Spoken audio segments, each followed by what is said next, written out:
What is going on, racers? Terry Bridges, your horsepower and performance broadcaster. And we're going to be talking a little South Sound tonight on Northwest Super Late Model Monday recap. Oh, boy. Let me just say, it was great to be at South Sound. I hadn't been at South Sound in a while. It had been many years. Well, I'd say maybe 15.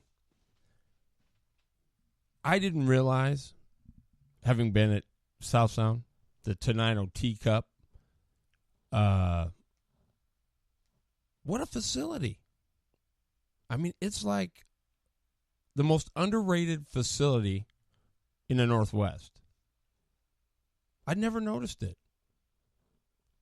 Don't really remember it. Don't know that I was really looking for it, but I'm going to tell you, it was dialed.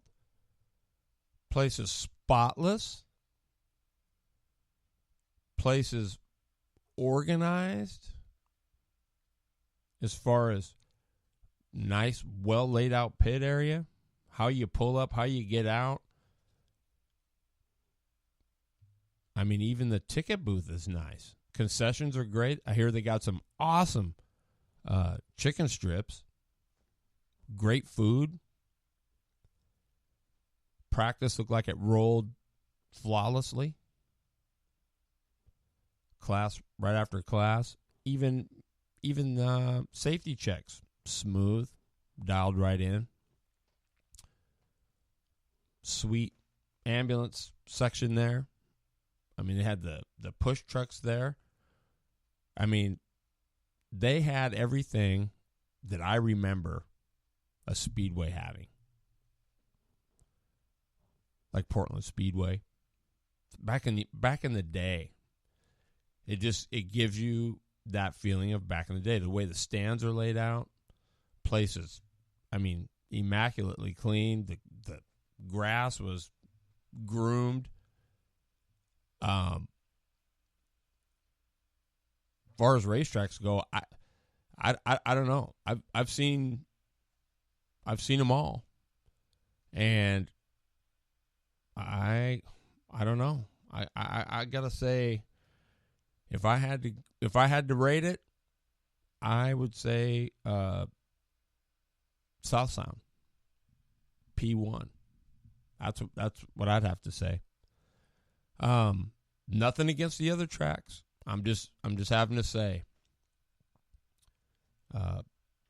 Appearance, the show, for the most part, ran flawlessly. And don't know that I really heard a negative vibe there at all. Maybe a little bit towards the end, which we'll talk about in a little bit. But yeah, I just have to say that the Tenino Teacup, South Sound Speedway, is the most underrated, probably undeserving underration in the Northwest. I just can't believe. I mean, I still can't believe it. I haven't met Nick Ben real personally. Saw him out at the racetrack. But Nick Ben, dude, you got it going on over there. I mean, a race shop right off. Place is spotless. I can't tell you, people, I'm impressed. I mean, I truly am impressed. I'm trying to wrap my head around why it hasn't gotten any more notoriety than it has. I mean, I'm really curious. Scott McDowell, what's going on? So McDowell was in there. Well, no wonder. That's why it's working. No, Scott McDowell, Scott Sealcoat. Seal-coated the pits for South Sound. Well, that's pretty epic. That'll tell you why the pits look so good. But no, I mean, the whole place was just, it was immaculate. I mean, they got a nice little leaderboard where you can see, top 6, I think it is. I mean, and the other thing? I never knew it was a 3/8. I thought it was smaller than that. I didn't realize. I mean, the place is epic.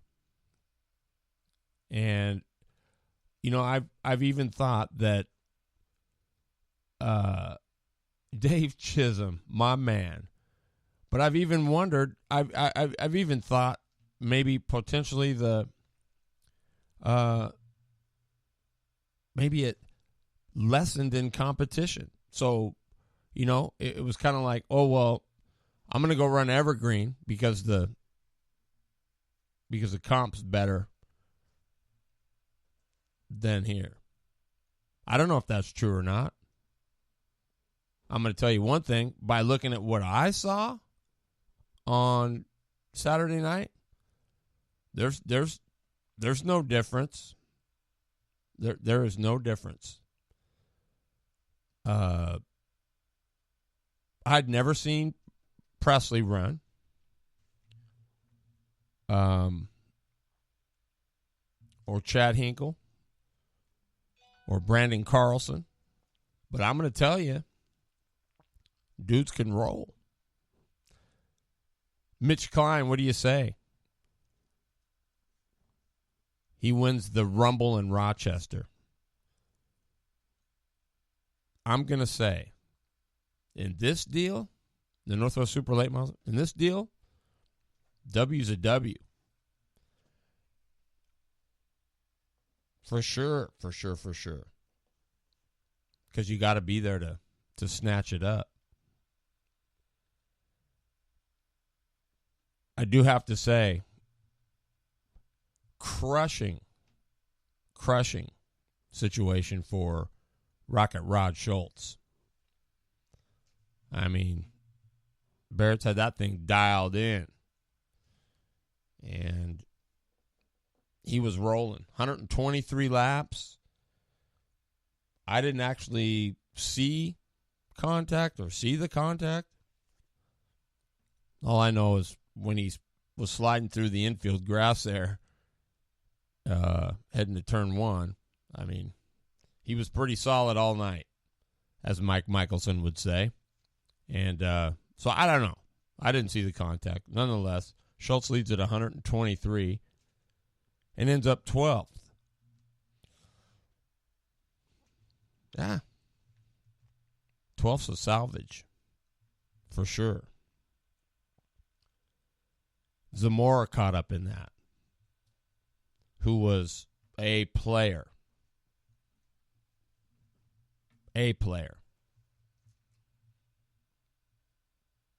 Maybe the player. I don't know. If they don't know who she is by now, I'm just saying it's going to be they're not watching. She's good. Super good. She's going to get a W this year. I don't know where, but she is going to get a W. But Mitch Klein, the wild one, was there, capitalized on it, and he edges out Hinkle. I mean, it was at the stripe. Chad Hinkle, what a wheel. And here's the deal. Carlson had problems. I think he may have had flat, or he got tied up in one of the messes. He comes all the way from the back. He finishes third. And honestly, towards the end, I thought he might have a shot at it. I really did. I thought he might have had a shot at it. Bob Presley rolled. I think setup was just a little bit not to his liking. Maybe on the longer runs. So, but dude's a stud. No two ways about it.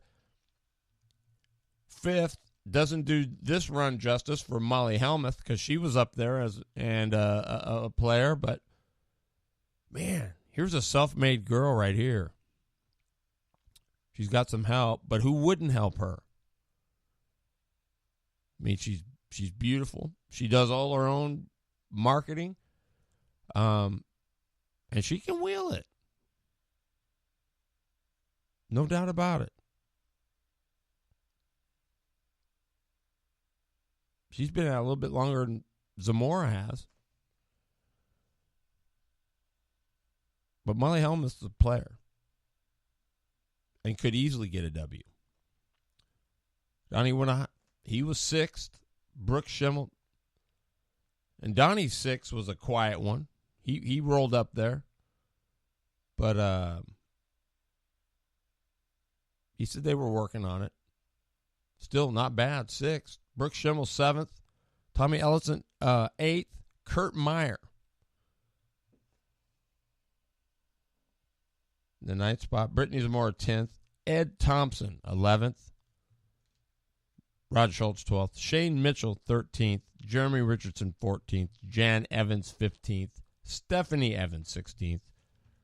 Looks like Alan Kress, 17th. Scott Graff. Boy, Glenn Knutson. Pat Hinkle. And 21st was Christian Roeder. Can Glenn Knutson get a break, people? One. Just a minute one. I wish he would. Although he has one there at South Sound. But still, wow. Scott Graff, neat guy. He's got an old Bobby Fox car. I think Bob Eastwood was working on it. Two super good dudes. Really good dudes. I just like seeing them out there. It's awesome. Plus, I like Bobby Fox. He was a wheel.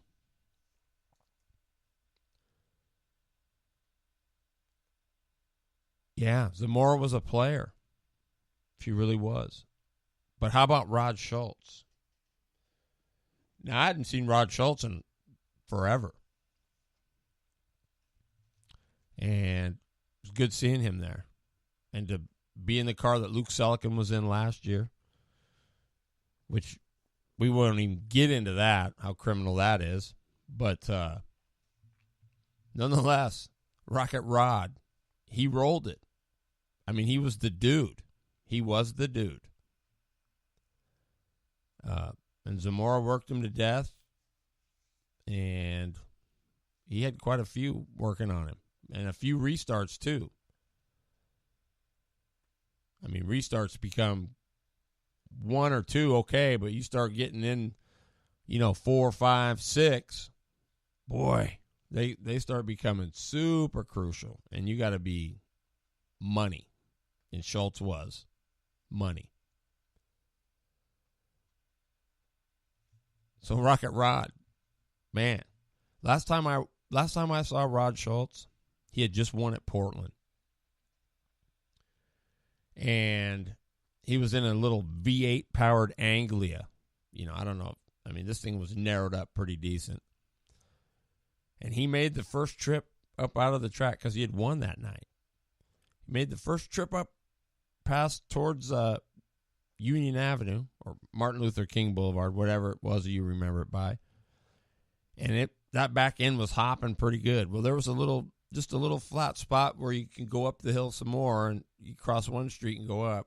I mean, it was crazy anyway, probably, but that's how it was back then. And he turns around, he comes back, and he comes charging down. Now, this is a little bit downhill, so now he's motoring, and he gets around, and he gets down. Everything's good.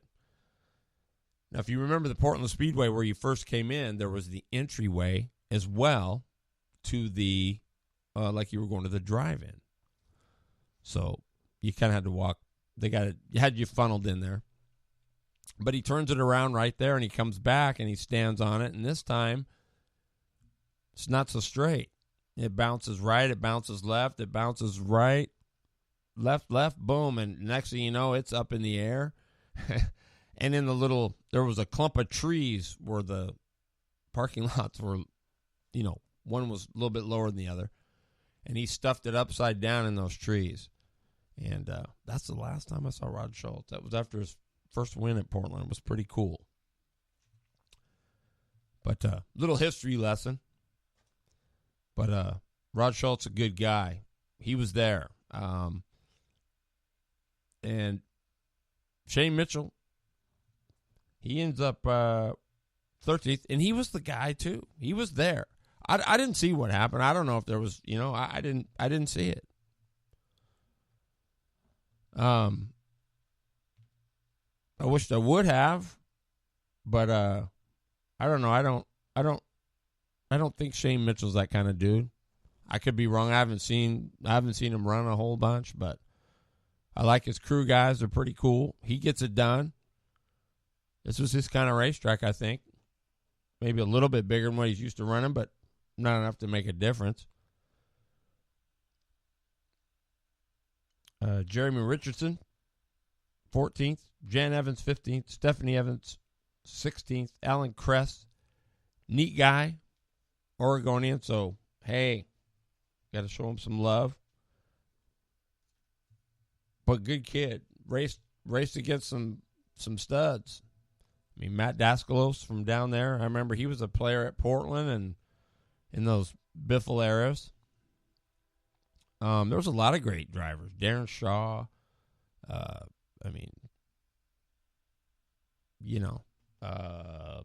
Man, I'm drawing them. Of course I do that. Oh, boy. I'll think of it. He still runs. He and his brother. Good grief. Why can't I think of it? Well, somebody help me out here. Oh, my goodness.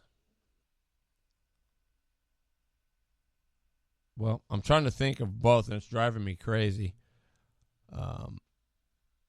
Chad Hinkle, what a great run. Gave it all. But Klein was just there. Klein had snuck up. And Obrist, that's what I was thinking of. Dan and Mike Obrist. I mean, there were some studs back then. But Hinkle was right there at the stripe. Boy, howdy.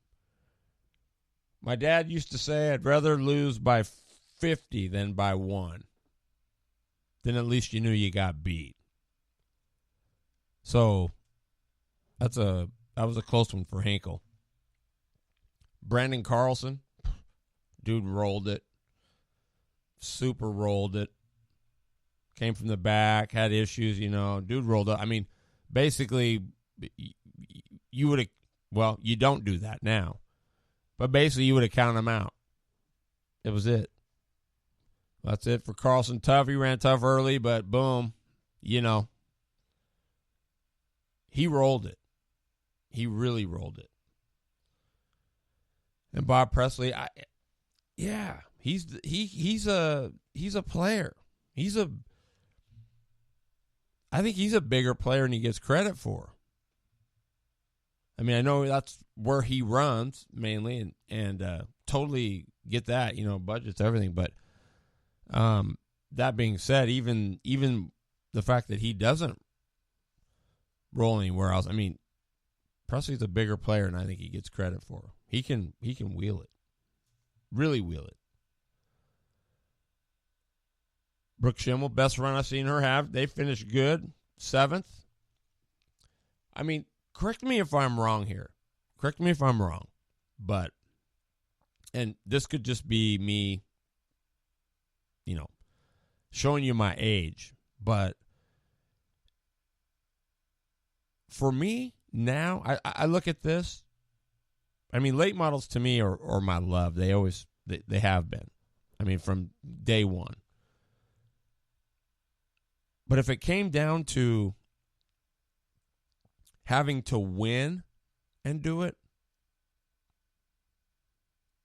or not, versus, hey, is it all right if Sure, I'm going to try to win it, but if I don't, that's where it's at. That's right where it's at. I would be doing it in a heartbeat. You got to, you know what I mean? It's just once you've done it, it's hard to go and watch it. It's tough to be around it. But that being said, that's how it is. I mean, if you could get in and do it, and having maybe, sure, the win is what you're after, but it's the fact that you're just there, competing, in the car, racing, being around some damn good people. Why wouldn't you still do it if you could? And to me, that's what it's all about anymore. Some of these, like Molly Helmuth and some of the younger guns, Brittany Zamora, hey, these two girls are going to go places. I mean, they just need a break. Look at Nicole Behar when she was going crazy. Had she been a guy, are you kidding? I mean, would have been out long ago before she ever got the shot. But that's okay. That's how it is. Just saying. Boy, there's some players here. I mean, I got to say right now, Brittany Zamora is the hottest thing there. They're not big money, although it looks it. I mean, she can roll. I knew it. I called it. I mean, she's the deal, people. I think she just has a lot of maturity for as young as she is. Ed Thompson, another great guy, loves it. Loves it. And I just like him because he's out there. Is he the fastest guy? No. Is he working on it? Yep. Is he having a ball working on it? Absolutely. So is he winning? In my book, yes, he is. Maybe in some others, no.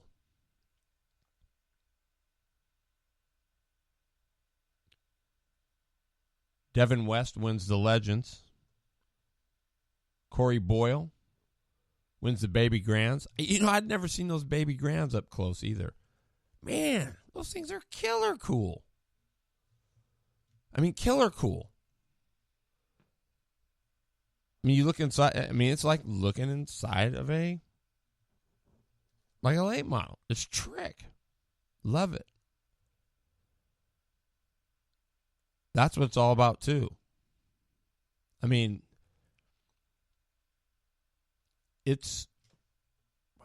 I guess you got to be all in to really understand, the smells. I mean, it's just everything. Just everything. Crazy cool. Those of you who remember, you come out after the main event, get to stick your head in the car. It's got that hot smell, the smell of the framing cage, the rubber off the tires, the fuel, the 90 weight all worn. I wish they could bottle that and sell it as cologne because I'd wear it. I'd wear it in a heartbeat.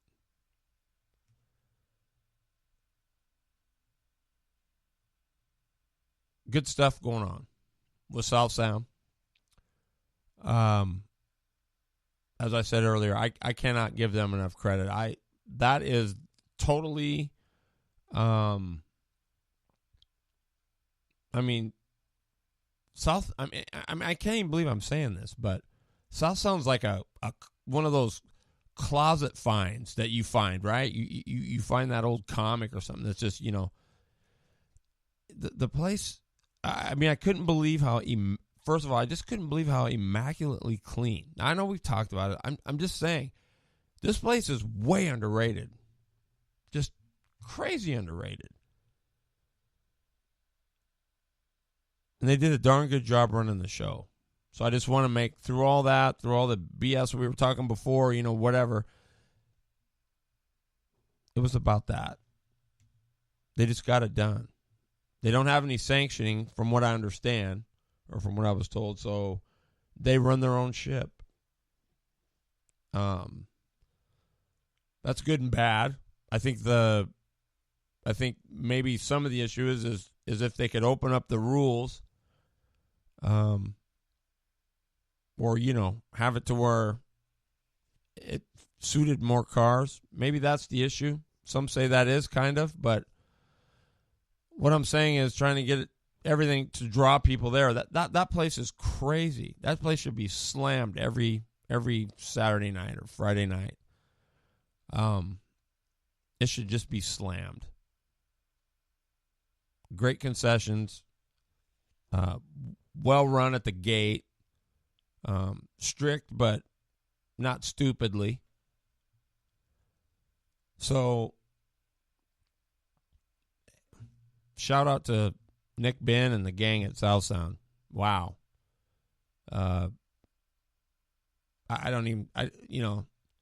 There's no way. This is one of the nicest facilities in the Northwest, if not the nicest.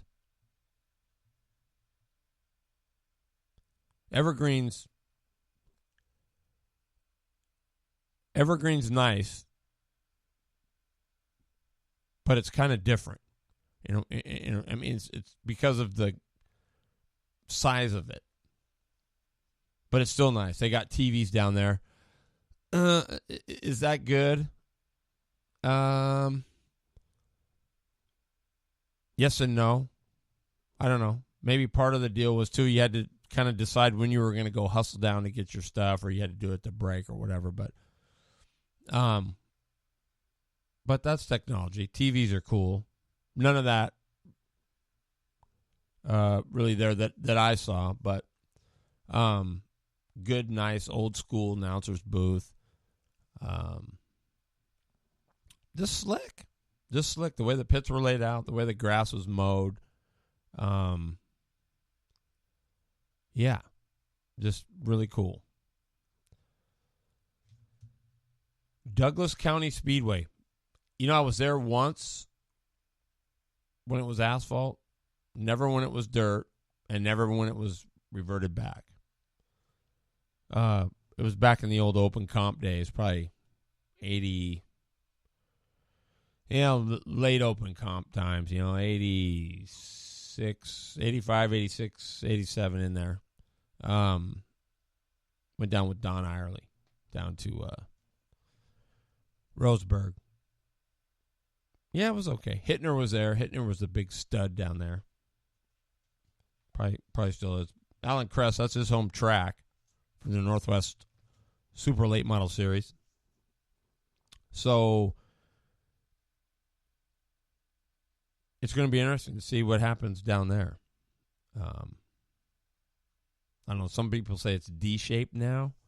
I remember it was pretty much an oval. I don't remember a whole lot of D-shape, but Daryl Kelso, what's going on, man? It was some good racing. That's what Michelson said. Those of you that were listening live, he said, this is some of the best late model racing I've seen in a long time.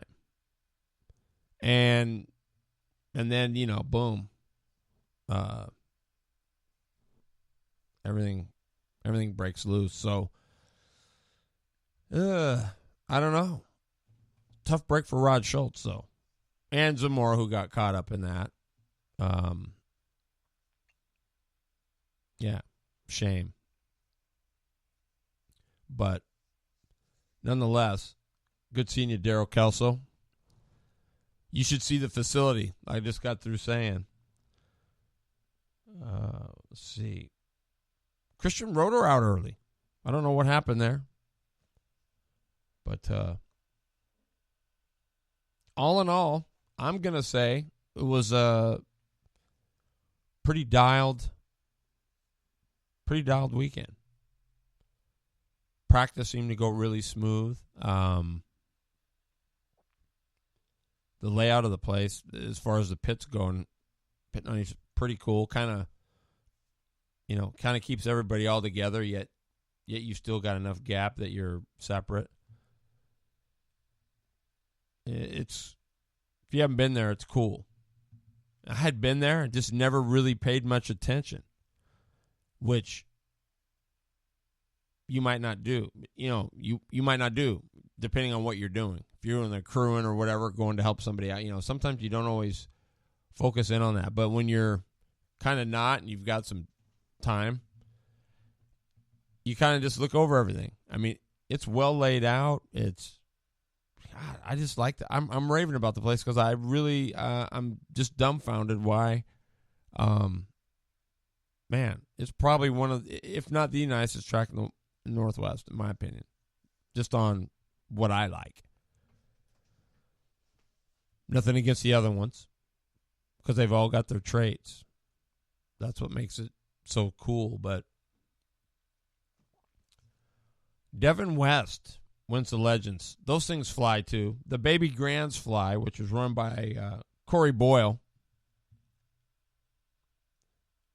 And Devin Ironman wins the Vintage Mods. Those things are kind of cool. The dude that won it, I don't know if you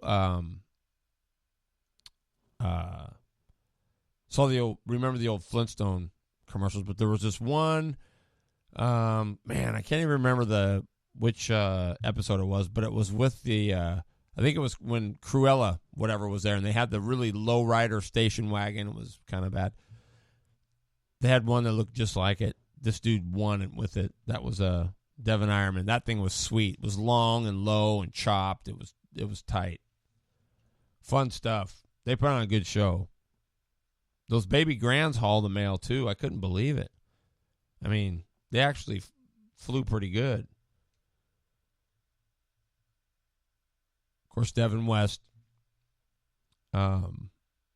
wins the Legends. And I'm trying to remember. I want to say it was, I can't remember who hit. White car, red top, practice. Somebody spun right there, and I was just happened to be standing right there in turn 4. And you sit up in the stands and you look down, there's that kind of that angle difference. But I'm standing there. I've got a pretty good shot, and I'm, reasonably close.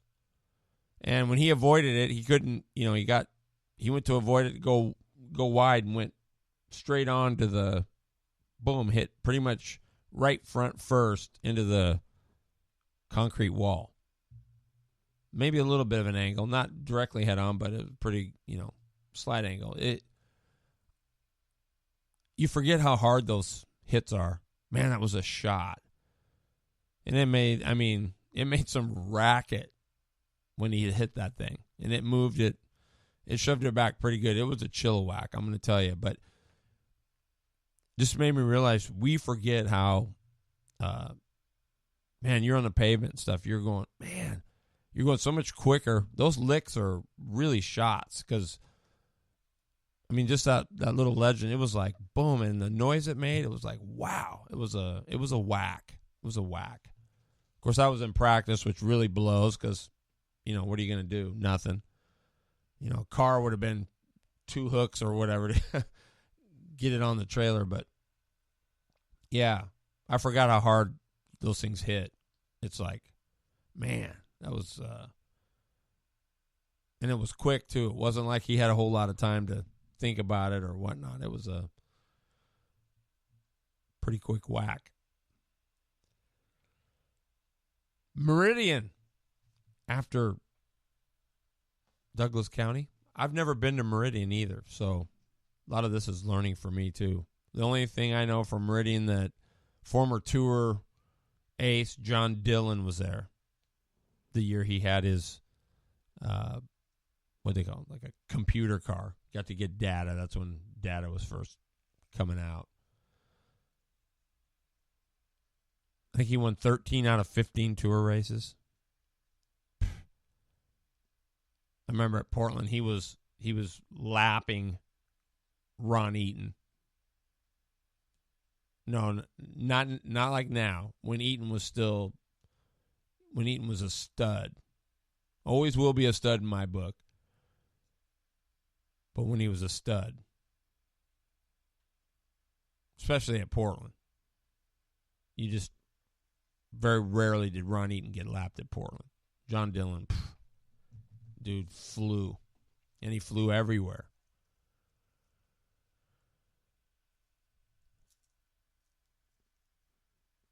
So, makes you wonder a little bit, right? I mean, was that truly the advantage?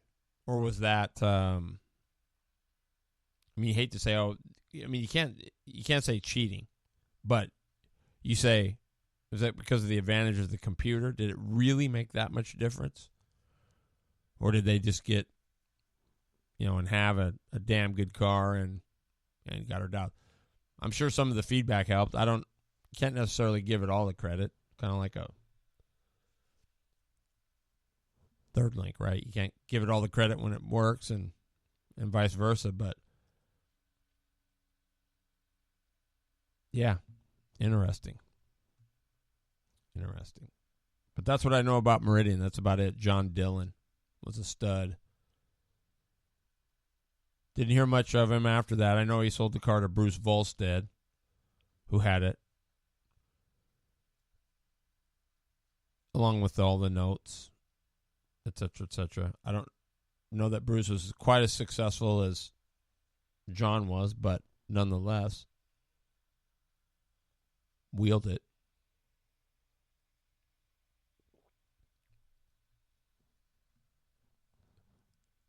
He says, Daryl Kelso says, my pick got squoze. Yep, that's exactly what it was, too. That was a toss-up in my book. Zamora, at the time, Zamora or Schultz. Boy, I don't know. I mean, not saying that Zamora wasn't good, but Schultz was pretty solid. I mean, he had been solid had more than his, did more than his share of definitely showing that he was probably the guy. It wasn't like one or two, cautions and then boom. I mean, there were quite a few back-to-back. Right as you start to get your rhythm, you get the caution, right? So... And he did it on several occasions, rolled it. I mean, right there at the end, yes, definitely was in defense mode, but who wouldn't be? I mean, that's what I would have said. If you're going to get me, you're going to the outside. But, boy, it was a pretty good lick, too. And my phone on Facebook Live goes dead right as it, of course, happens. But it was a pretty good lick. Schultz wasn't too thrilled about it. Again, I did not actually see. I need to almost watch the tape again because I was trying to get the phone thing there when I missed. All I saw was Schultz going through the grass, up and across, just past the entrance of turn one, and kablam. So, I don't know. They did black flag Mitchell. I don't know what that meant because it looks like he still got 13th. So, not sure how that all ended up, but or if they even, I don't even know if it was ruled contact. I don't know.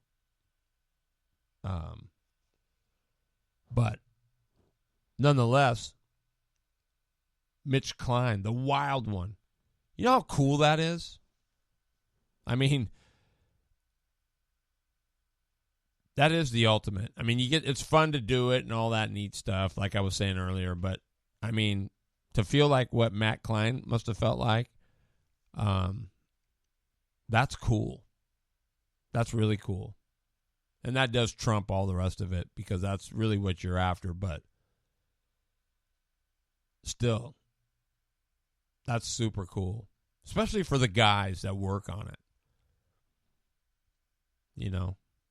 I call them the guys because that's how, hey, my guys worked hard, boom. I mean, and you know what? They are your guys. They are your guys. They're your eyes. They're your confidence. They're your everything. You know, it's nuts. You know, we get all caught up in the wanting to win and you know, I'm just going to say that at least in my I did it for 9 years and didn't have much, not a lot of money. Not whining, I'm just saying, I'm just trying to put this in perspective that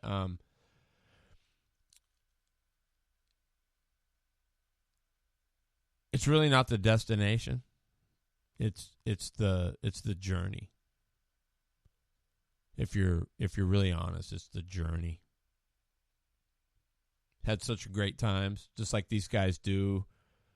Like they did Saturday night. You know, Mitchell's Clan and some of the other team. I mean, you watch those dudes. They work so hard. I mean, they're in it. And it's a loyalty there that you just can't break it. It's cool. You know, and that's a lot of what's missing. I mean, we got to keep it in perspective, but for me, that's what makes it so cool is that. It's my guy. It's my guy till the end. You know. That's cool. That's what racing is. There's so much more now that I see getting a little bit older that, man, it's some cool stuff in there that you don't even realize when you're head first and eating beans and wearing jeans and working all night and, you know, man, nervous as heck to get there, but once you get there, you never want to leave. Yeah, it's crazy. It's awesome.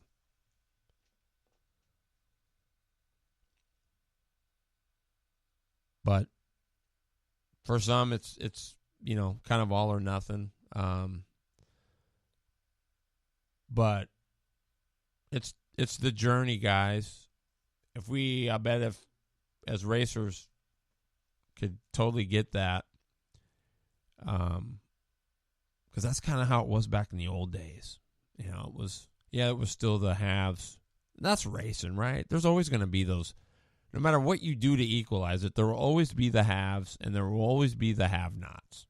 I mean, there's just no getting away from that. I mean, and by have-nots, that does not mean, you know, that they're not good. It just means that's how it is. It's budget, you know, and do what you want, say what you want, but it takes that whole village to work. Otherwise, it doesn't work real well. So, I don't know. I love racing to death. I do. I want to see it. I want to see it rock, but we got to all work together. It's got to be the old school. It's got to be that, you know, that just sheer dollar thing. I don't know. Here's my thought on this, and I could be all wet. I really could. But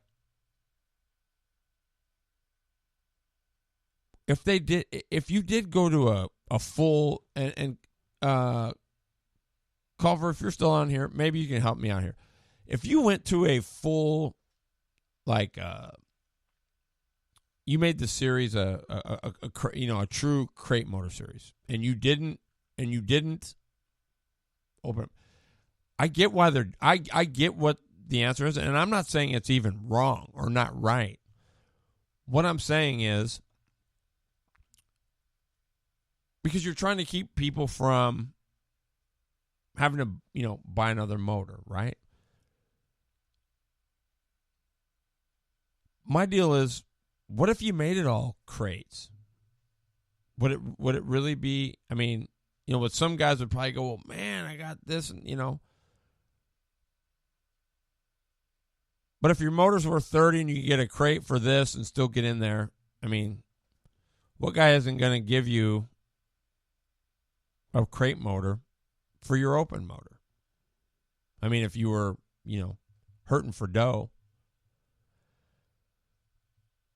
I don't know. That's just my thought on it. I mean, I don't know. I get why they're doing it. I'm just saying. I don't know. Would it be any better? I don't know.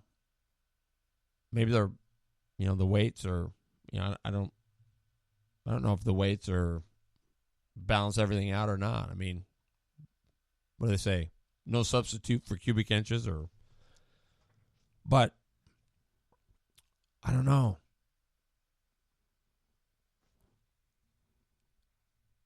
It puts the driver back in it. It does. But what I'm talking about is budgets. I'm talking about back in the, tour days where, you probably get maybe 30 cars, I mean, it was a lot. And, I don't know. That's kind of where I'm at with it. Or what about this? What if you had a class that was steel-bodied, like the old school, had to have wraparound bumpers and all that stuff if what it was, right? I think that would be so trick with the stock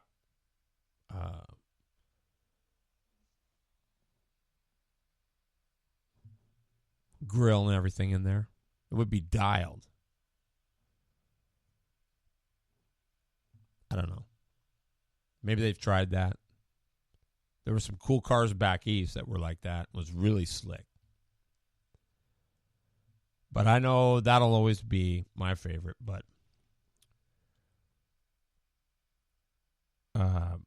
what did you think of the facility, Daryl Kelso? And Doug Bartlett, have you ever been to South Sound?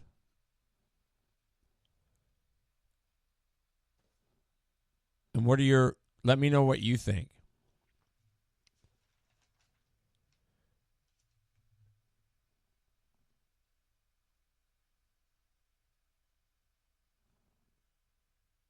I'm going to go out on a limb here. And I'm going to say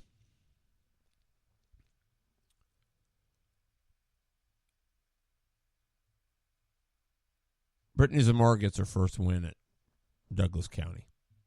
That's what I'm going to say.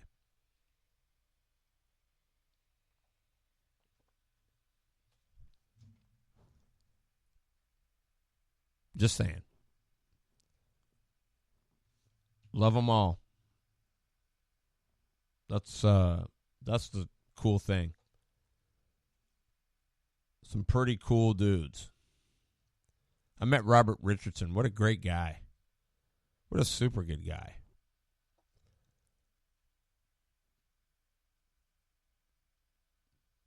For sure. It's cool. Big shout out to Mitch Klein, Chad Hinkle. Dang near a photo finish. It was close. Brandon Carlson. Bob Presley fourth. Molly Helmuth. Self-made female phenom. Donnie Wannett. Brooke Schimmel 7th. Tommy Ellison 8th. Kurt Meyer 9th. BZ, after getting tagged up in that mess with 2 to go, 10th. Ed Thompson 11th. Rod Schultz 12th. Shane Mitchell 13th. Jeremy Richardson 14th. Jan Evans 15th. Stephanie Evans, broken throttle, I think, 16th. Alan Kress 17th. Got caught up in some mess. Scott Graff 18th. 19th. Glenn Knutson 20th. Pat Hinkle 21st. Christian Roeder. My prayer is that Glenn Knutson could get some luck. They've had a tough go of it. but they're going to get one. Devin West and the Legends. Corey Boyle and the Baby Grands. Devin Ironman and the Vintage. Nick Ben.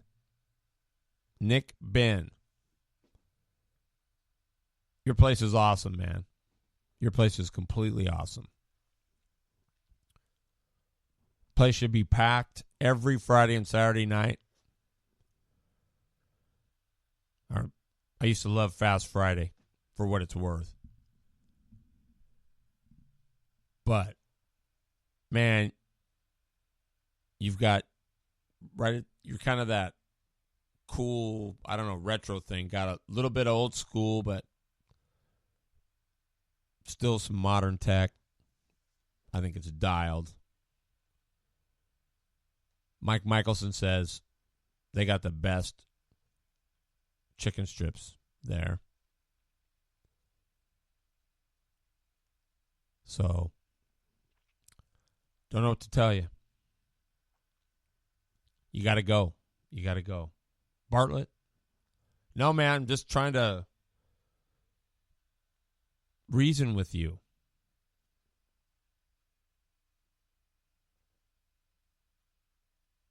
Yeah, no doubt. I'm giving a huge shout out to South Sound. Giving a huge shout out to Mitch Klein. I'm giving a huge shout out to everybody that ran or attempted to run. It's tough stuff. Takes dedication, takes love.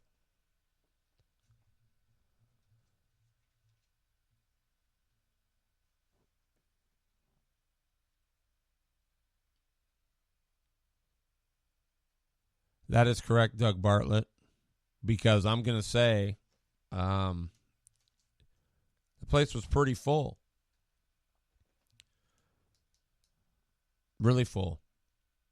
And just down the road at Rainier, that guy had 275 entries. The place was packed. Dave Kolstad for the flat track bikes. Cool stuff. Cool stuff going on. Well, that's it for me. I'll see you Wednesday. That's my main show. Northwest Super Late Model Mondays. Big shout out to Mitch Klein, Chad Hinkle, Brandon Carlson, Bob Presley, and Molly Helmuth, your top 5. And be sure you check out the Northwest Super Late Model Series Facebook page, northwestsuperlatemodels.com.